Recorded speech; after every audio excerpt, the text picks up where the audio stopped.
छात्राः शब्दार्थसत्रे सर्वेषां स्वागतम्। पंचमश्लोकस्य शब्दार्थः त्वं सदैव परतल्पे लीनः।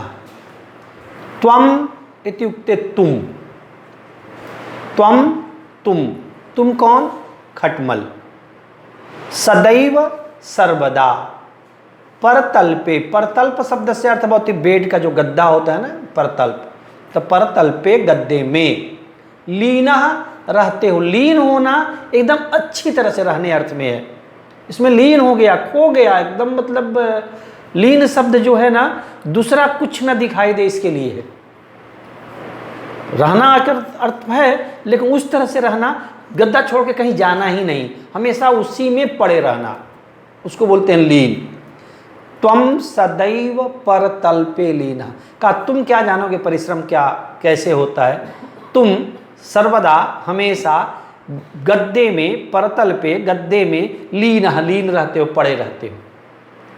और क्या करते हो? लीन रहते हो, उसके बाद क्या करते हो? का पीत्वा पर रुधिरम खलु पीनः, इतना शब्द है। पीत्वा, किम पीत्वा, क्या पी करके? कहा पर शब्द से अर्थ होता है दूसरे का, होता है ना, परीक्षा, परदेश, परतंत्र, पर माने दूसरे का।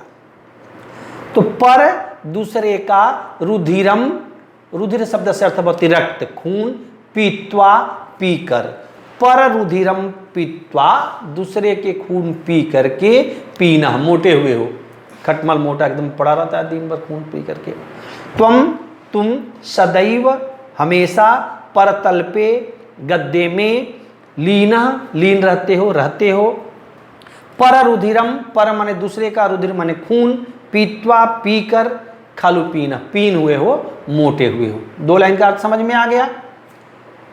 तीसरी लाइन, किंतु इदम न उचित कर्तव्यम, किंतु लेकिन, इदम यह, किंतु बात पहले आ गया इसलिए इसका शब्दार्थ में अर्थ नहीं दिया है।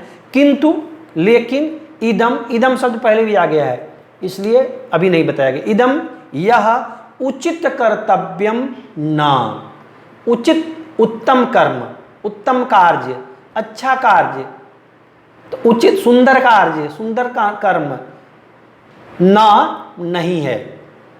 ना किंतु इदम न उचित कर्तव्यम, यह उचित कर्तव्यम ना, यह अच्छा काम नहीं है कि दिन भर पड़े रहते हो और दूसरे को कष्ट देते हो, दूसरे का खून पीते हो, ये अच्छा काम नहीं है। किंतु न इदम उचित कर्तव्यम। अब बात आई इसमें कि क्या उचित है, क्या उचित नहीं है, ये तुम कैसे जानती हो?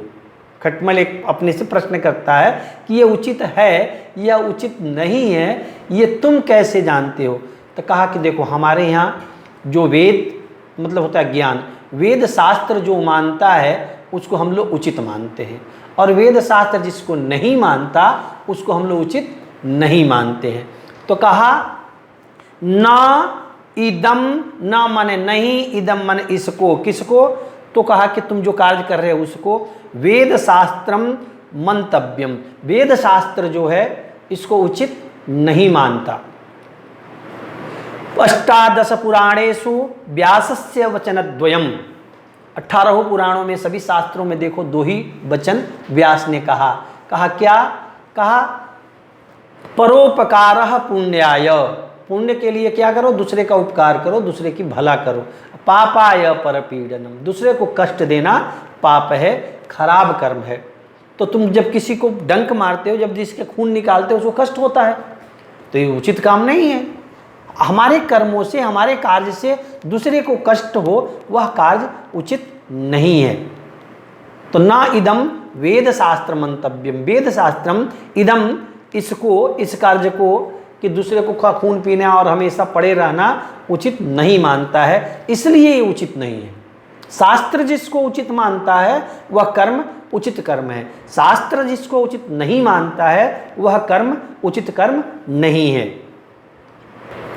अतः जो शास्त्र संबद्ध कार्य हो, शास्त्र जिसको अच्छा मानता है, हमें वो कर्म करना चाहिए। नहीं तो वरना तो हमको क्या उचित है क्या अनुचित है हमको कैसे समझ में आएगा। तो न इदम वेद शास्त्र मंतव्य, वेद शास्त्र इसको अच्छा नहीं मानता है। तो जिसको शास्त्र अच्छा माने, बड़े लोग जिसको अच्छा कहें, बहुत लोग ऐसा होता है माँ बाप बोलते हैं बेटा ये अच्छा काम नहीं कर रहे हो, बेटा को ऐसा लगता है कि नहीं माँ बाप ही अच्छे नहीं सोच रहे हैं, मैं तो अपने जाने में अच्छा कर रहा हूं। क्या अच्छा है क्या बुरा है इसका निर्धारण हम और आप नहीं कर सकते, इसका निर्धारण शास्त्र करता है। शास्त्र जो कर्म अच्छा कहता है वह कर्म, सत्य बोलना चाहिए, ये शास्त्र का वचन है। शास्त्र ही शब्द को कहता है कि यह अच्छा कर्म है, सत्य बोलना, झूठ बोलना खराब है, ये शास्त्र कहता है। हमको तो झूठ बोलना अच्छा लगेगा ही। तो शास्त्र कहता है कि दूसरे को कष्ट नहीं देना चाहिए और अपने परिश्रम करके अपने खाना चाहिए, ऐसा पिपीलिका कहती है। कितना सुंदर उपदेश है छात्रों, इस उपदेश को अगर हम माने तो क्या बात है, मानना ही चाहिए। इसलिए तो ये भी एक शास्त्र है। मैं आशा करता हूँ सबको इसका अर्थ समझ में आ गया होगा। फिर भी नहीं आए तो आप हमसे फ़ोन करके पूछ सकते हो। धन्यवाद। आओ अगर दूसरे क्लिप में दूसरा श्लोक पढ़ते हैं।